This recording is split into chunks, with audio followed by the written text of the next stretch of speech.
friends, welcome to Madras Samayal. இன்னைக்கு நம்ம மெட்ராஸ் சமையல்ல fried chicken ghee rice எப்படி பண்றதுன்னு பார்க்கலாம். Ghee rice நாலே கொஞ்சம் சிம்பிளா நல்ல வாசனையா இருக்கும். இதுல வந்து நம்ம chicken மசாலா எல்லாம் சேர்த்து அத mix பண்ணும்போது கிட்டத்தட்ட பிரியாணி மாதிரி அதே நேரம் ghee rice ஓட எல்லா இதுவும் சேர்ந்து ரொம்ப சூப்பரா இருக்கும். இப்போ இது பண்றதுக்கு ஃபர்ஸ்ட் வந்து நம்ம chicken மேரினேட் பண்ணனும். அதுக்கு நான் இன்னைக்கு வந்து 3/4 கிலோ எலும்போட இருக்கிற chicken துண்டுகள் எடுத்துர்க்கேன். அது வந்து கொஞ்சம் மீடியம் சைஸ்ட் பீசஸா ரொம்ப பெருசா வேண்டாம். கொஞ்சம் இந்த மாதிரி பீசஸா கட் பண்ணி வச்சிருக்கேன். இப்போ இதோட வந்து 2 டேபிள்ஸ்பூன் அளவுக்கு நல்ல கெட்டியான தயிர், அப்புறமா 1 டேபிள்ஸ்பூன் அளவுக்கு இஞ்சி பூண்டு விழுது சேர்த்துக்கோங்க. கூடவே மசாலாக்கு கொஞ்சமா மஞ்சள் தூள் சேர்த்துக்கோங்க. கூடவே 1 டீஸ்பூன் பிரியாணி மசாலா, அப்புறமா 2 டீஸ்பூன் அளவுக்கு மிளகாய் தூள், கூடவே தேவையான அளவு உப்பு எல்லாத்தையும் சேர்த்துட்டு ஃபர்ஸ்ட் ஒரு வாட்டி நம்ம நல்லா கலந்து வச்சிடலாம். இப்போ வந்து நம்ம டைரக்டா இந்த மாதிரியே நம்ம வந்து ஃப்ரை பண்றதுனாலும் பண்ணலாம். அதை விட கொஞ்சம் மைதா மாவு ஒரு 4 டேபிள்ஸ்பூன் போல நான் மைதா மாவு சேர்த்திருக்கேன். மைதா மாவு சேர்த்து நம்ம வந்து மிக்ஸ் பண்ணும்போது என்ன ஆகும் அப்படினா அந்த சிக்கன்ல வந்து அந்த மசாலா நல்லா கோட் ஆகும். நம்ம வந்து ஃப்ரை பண்ணி எடுக்கும்போது ரொம்ப நல்லா இருக்கும். அந்த மசாலாவுல நம்ம சேர்க்கும்போது இன்னுமே ரொம்ப நல்லா இருக்கும். அதனால வந்து மைதா மாவு சேர்த்துக்கோங்க. வேண்டாம் அப்படி நினைச்சீங்கன்னா நம்ம வந்து இத ஸ்கிப் பண்ணாலும் பண்ணிக்கலாம். இது வந்து ஒரு 15 நிமிஷம் போல இருக்கட்டும். இப்போ 15 நிமிஷத்துக்கு அப்புறமா நம்ம வந்து சிக்கனை பொரிச்சிடலாம். நான் வந்து ஒரு 2 பேட்சா பொரிச்சு எடுக்க போறேன். நம்ம வந்து பொரிக்க வேண்டாம் அப்படி நினைச்சீங்கன்னா நம்ம நான் ஸ்டிக் பேன்ல கொஞ்சமா எண்ணெய் சேர்த்து நம்ம வந்து 2 பக்கமும் அப்படி நல்லா ரோஸ்ட் ஆகி வரது வரைக்கும் கூட நம்ம வந்து செஞ்சுக்கலாம். அப்படினா வந்து நமக்கு ரொம்ப எண்ணெய் தேவைப்படாது. பாருங்க சிக்கன்லாம் நல்லா சூப்பரா பொரிஞ்சு வந்திருக்கு. ரொம்ப ஓவரா அப்படி ரொம்ப ஹார்ட் ஆகிர வேண்டாம். இந்த மாதிரி இருந்தா போதும். கொஞ்சம் சாஃப்ட்டா அதேனா நல்லா கரெக்ட்டா வெந்து வந்திருக்கு. இந்த ஸ்டேஜ்ல நம்ம எடுத்து வெளிய வச்சிடலாம். இதே மாதிரி நம்மளோட சிக்கன்லாம் ரெடி பண்ணி வச்சிருக்கேன். சிக்கனை ஃப்ரை பண்ணி ரெடியா வச்சிருக்கோம். இப்போ அடுத்து நம்ம வந்து ஒரு மசாலா தயார் பண்ணனும். இந்த மசாலால சேர்க்கிறதுக்கு நான் வந்து கொஞ்சம் உலர் திராட்சை இருக்கும்ல அதை வந்து தண்ணில ஊற வச்சிருக்கேன். இத வந்து நம்ம அரைச்சு சேக்கும்போது ஒரு மைல்ட் ஸ்வீட்னஸ் கொடுக்கும். ரொம்ப இனிப்பாலாம் இருக்காது. ரொம்ப லேசான ஒரு இனிப்பு இருக்கும். அப்போ வந்து நமக்கு அந்த காரம் புளிப்பு எல்லாத்தையும் வந்து அது பேலன்ஸ் பண்ணிரும். ரொம்ப நல்லா இருக்கும்.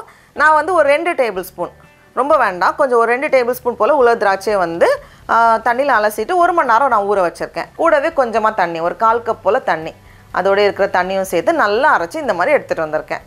இத வந்து ரெடியா வச்சுக்கோங்க. இப்போ வந்து ஒரு panல ஒரு 2ல இருந்து 3 டேபிள்ஸ்பூன் போல எண்ணெய் சேர்த்துக்கோங்க. எண்ணெய் சூடானதும் இதெல்லாம் ஒரு சின்ன துண்டு பிரியாணி இலை, ஒரு சின்ன துண்டு பட்டை, 2 கிராம்பு, 2 ஏலக்காய் போதும். எல்லாத்தையும் சேர்த்துட்டு ஒரு வாட்டி நல்லா கலந்ததுக்கு அப்புறமா இதெல்லாம் 2 மீடியம் சைஸ்டு வெங்காயம் அதை வந்து நல்லா சின்ன சின்னதா கட் பண்ணி வச்சிருக்கேன். இப்போ வெங்காயம் இந்த மாதிரி லைட்டா வதங்குனதும் இதல 1 டீஸ்பூன் இஞ்சி பூண்டு விழுது ரொம்ப வேண்டாம் நம்ம சிக்கன்லயே 1 டேபிள்ஸ்பூன் சேர்த்திருக்கோம். அதனால இதல வந்து 1 டீஸ்பூன் இஞ்சி பூண்டு விழுது சேர்த்துட்டு நல்லா மறுபடியும் நம்ம கலந்து விட்டுறலாம். இப்போ இதோட வந்து ஒரு தக்காளி ஒரு பெரிய சைஸ் தக்காளில 1 அதை வந்து நல்லா அரைச்சு இந்த மாதிரி எடுத்துட்டு வந்திருக்கேன். அப்படி இல்ல நம்ம சின்ன சின்னதா கட் பண்ணி சேர்க்கிறதுனால ஓகே தான். எல்லாத்தையும் சேர்த்துட்டு இந்த வெங்காயம் தக்காளி நல்லா வதங்கி வரட்டும். இப்போ பார்த்தோம் அப்படினா வெங்காயம் தக்காளி நல்லா வதங்கி வந்திருக்கு. நல்ல ஒரு பேஸ்ட் மாதிரி ரெடியா வந்திருக்கு. இந்த ஸ்டேஜ்ல நம்ம மசாலா சேர்க்க போறோம். ஸ்டவ்வை வந்து மசாலா சேர்க்கும்போது சிம்ல வச்சுக்கோங்க. மசாலாக்கு 1 டீஸ்பூன் பிரியாணி மசாலா சேர்த்துக்கோங்க. கூடவே 1 டீஸ்பூன் மிளகாய் தூள் நல்லா மறுபடியும் ஒரு வாட்டி கலந்து விட்டுறலாம். கலந்ததுக்கு அப்புறமா இதல வந்து 2 டேபிள்ஸ்பூன் அளவுக்கு தயிர் நல்ல கெட்டியான தயிர்ல 2 டேபிள்ஸ்பூன். கூடவே நம்ம வந்து உலர் திராட்சையை வந்து நல்லா ஊற வச்சு அரைச்சு வச்சிருக்கோம்ல அதை சேர்த்துடலாம். கூடவே தேவையான அளவு உப்பு எல்லாத்தையும் சேர்த்துட்டு இது வந்து 1 நிமிஷம் அப்படியே வேகட்டும். இப்போ இந்த ஸ்டேஜ்ல ஒரு 1/2 கப் போல தண்ணி சேர்த்துக்கோங்க. தண்ணி சேர்த்துட்டு இது 1 நிமிஷம் கொதிக்கட்டும். இப்போ பார்த்தோம் அப்படினா ரொம்ப கெட்டியாகிர கூடாது. இந்த மாதிரி 1 நிமிஷம் கொதிச்சாலே போதும். கொதிச்சதுமே நம்ம ரெடியா வச்சிருக்க கூடிய அந்த சிக்கன் பொரிச்சு வச்சிருக்க கூடிய எல்லா சிக்கனையும் உள்ள சேர்த்துடலாம். சேர்த்துட்டு இது கூடவே கொஞ்சம் புதினா இலையும் கொஞ்சம் மல்லி இலையும் ஒரு கை நிறைய புதினா இலையும் மல்லி இலையும் சேர்த்துட்டு நல்லா கலந்து விட்டுருங்க. விட்டுட்டு ஒரு 2-3 நிமிஷம் இது வந்து நம்ம வேக வைக்கும்போது கரெக்ட்டா வந்துரும். ரொம்ப கெட்டி ஆகிர கூடாது. அதாவது ரொம்ப அப்படியே ட்ரை ரோஸ்ட் மாதிரி ஆகிர கூடாது. நமக்கு வந்து கொஞ்சம் ஒரு செமி கிரேவி மாதிரி வேணும். அப்பதான் வந்து நம்ம அந்த ரைஸோட mix பண்ணி சாப்பிடுறதுக்கு நல்லா இருக்கும். பாருங்க இந்த மாதிரி ரொம்ப கெட்டி ஆகிர வேண்டாம்.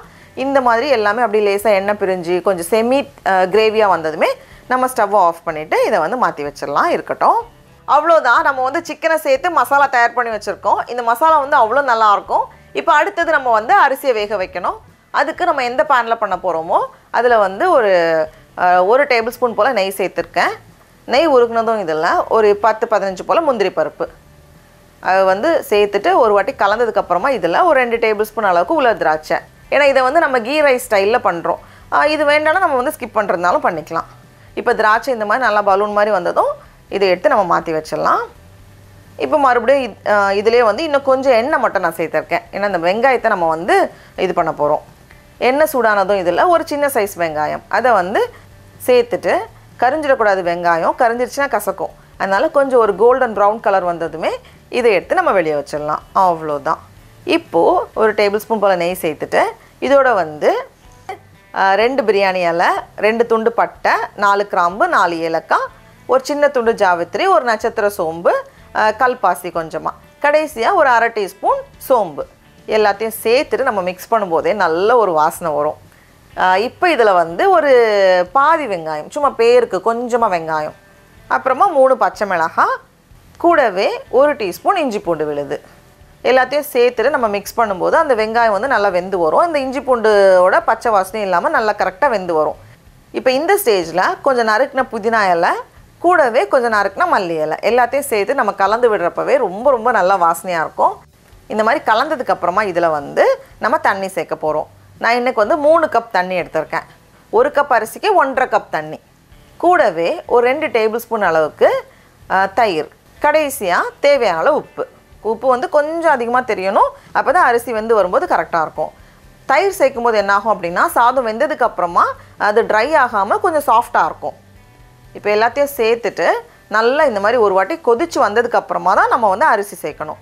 நான் இன்றைக்கி வந்து 2 கப் பாஸ்மதி அரிசியை தண்ணியில் நல்லா அலசி சுத்தம் பண்ணி 1/2 மணி நேரம் தண்ணியில் ஊற வச்சுருந்தேன். இது வந்து 400 கிராம். நம்ம வந்து 400 கிராம்லேருந்து 500 கிராம் அரிசி வரைக்கும் நம்ம சேர்த்துக்கலாம். அதுக்கேற்ற மாதிரி நம்ம தண்ணி அட்ஜஸ்ட் பண்ணிக்கணும். 1 கப் அரிசிக்கு 1.5 கப் தண்ணி சேர்த்துட்டு நல்லா ஒரு வாட்டி கலந்துட்டு இதை மூடி வச்சுட்டு நம்ம வேக வச்சிடலாம். ஃபஸ்ட்டு வந்து மீடியம் ஹீட்டில் ஒரு 10 நிமிஷம் இருக்கட்டும். இப்போ 10 நிமிஷத்துக்கு அப்புறமா நம்ம ஓப்பன் பண்ணி பார்க்குறப்ப பாருங்கள், ஓரளவுக்கு அந்த தண்ணியெல்லாம் போய் இந்த மாதிரி வெந்ததுக்கப்புறமா கீ ரைஸில் அதனால நம்ம வந்து கொஞ்சம் ஸ்பெஷலாக நெய் சேர்த்து கவனிக்கணும். நான் வந்து ஒரு 2லேருந்து 3 டேபிள் ஸ்பூன் போல் நெய் சேர்த்துக்கோங்க. இந்த மாதிரி நெய் சேர்க்கும் போது என்ன ஆகும்னா அரிசி வந்து காஞ்சி போகாமல் அதே நேரம் வந்து அந்த ஒன்றோடு ஒன்று ஒட்டாமல் நல்லா வரும். நமக்கு வச்சதுக்கப்புறமா நம்ம ரெடியாக வச்சுருக்கோம்ல சிக்கன், அது வந்து கொஞ்சம் செமி கிரேவி மாதிரி இருக்கணும். ரொம்ப திக்காக இருந்துச்சுன்னா நமக்கு வந்து இந்த எசன்ஸ் வந்து ரைஸில் இறங்காது. அதனால கொஞ்சம் செமி கிரேவியாக இருக்கணும். அதனால் ரொம்ப தண்ணியாகிடக்கூடாது, குழஞ்சி போயிடும். இப்போ இது மேலே வந்து நம்ம கொஞ்சம் முந்திரி பருப்பு, கிஸ்மிஸ் பழம்லாம் வறுத்து வச்சுருந்தாலும் அதை மேலே சேர்த்துக்கலாம். கடைசியாக கொஞ்சம் புதினா இலை, மல்லி இலை சேர்த்துட்டு இதை மூடி வச்சுட்டு இருக்கிறதுலே குறைவான சூடில் சிம்மில் வந்து ஒரு 10 நிமிஷம் வச்சுக்கோங்க. அப்படி இல்லைனா நம்ம வந்து ஒரு தோசைக்கல்லை சூடு பண்ணிட்டு அது மேலே வச்சு வேக வச்சாலும் ஓகே தான். அப்போ தான் வந்து நமக்கு அந்த சிக்கனோட ஃப்ளேவர்லாம் அந்த ரைஸில் நமக்கு வந்து இறங்கும். நான் வந்து சிம்மில் இருக்கிறதுலே லோவஸ்ட்டு செட்டிங்கில் 10 நிமிஷம் வச்சுருந்தேன். இப்போ இதை நம்ம ஓப்பன் பண்ணி பார்க்கும்போது பாருங்கள், ஆஹா ஆஹா ஆஹா அவ்வளோ நல்ல வாசனையாக இருக்குது, சொல்கிறதுக்கு வார்த்தையே இல்லை. அப்படியே அந்த சிக்கனோட ஃப்ளேவர், அந்த நெய் எல்லாமே சேர்ந்து அவ்வளோ சூப்பராக இருக்கும். இந்த கீ ரைஸோட ஃப்ளேவர், இந்த சிக்கனோட மசாலா, அந்த இதெல்லாம் சேர்ந்து ரொம்ப ரொம்ப நல்லாயிருக்கும். சடா, அவ்வளோதான். நம்மளோட சூப்பரான பிரியாணிக்கும் கீ ரைஸ்க்கும் நடுவில் இருக்கும். நல்ல ஒரு ஃப்ளேவர்ஃபுல்லாக ரொம்ப நல்லாயிருக்கும். இப்போ நம்ம டேஸ்ட் பண்ணி பார்க்கலாமா? அப்படியே அந்த ரைஸே வந்து ரொம்ப நல்லாயிருக்கும். மசாலா, ரைஸ், சிக்கன் எல்லாம் சேர்த்து சாப்பிடும்போது வேறு லெவலில் இருக்கும். நீங்களும் கண்டிப்பாக இந்த ரெசிபியை வீட்டில் செஞ்சு பாருங்கள். உங்களுக்கு இந்த வீடியோ பிடிச்சிருந்துச்சுன்னா மெட்ராஸ் சமையலுக்கு சப்ஸ்கிரைப் பண்ணுங்கள். நான் சுவையரம்புகள் மலரட்டும்.